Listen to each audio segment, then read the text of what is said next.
పెళ్లి చేయాలి అని నిర్ణయించుకున్నాడు. లక్ష్మితోని మన ఊరిలోనే ఏదైనా మంచి సంబంధం చూడాలి అని చెప్పాడు.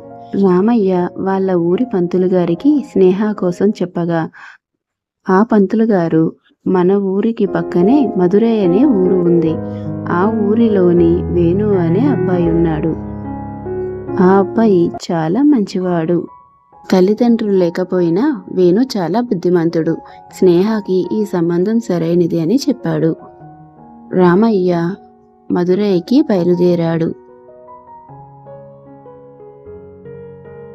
వేణువుని కలిసి మాట్లాడిన రామయ్యకి వేణు చాలా బాగా నచ్చాడు. వేణుకి కూడా ఈ సంబంధం ఇష్టమవడంతో రామయ్య స్నేహతో మాట్లాడి ఏ విషయం అనేది కబురు చేస్తానని చెప్పాడు.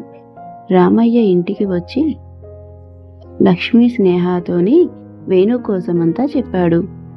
లక్ష్మి స్నేహకి కూడా ఈ పెళ్లి ఇష్టమవడంతోని రామయ్య ఘనంగా పెళ్లి చేయాలి అనుకున్నాడు. రామయ్య అనుకున్నట్టే స్నేహకి వేణుకి ఘనంగా పెళ్లి చేశాడు. వేణు స్నేహ చాలా సంతోషంగా ఉన్నారు.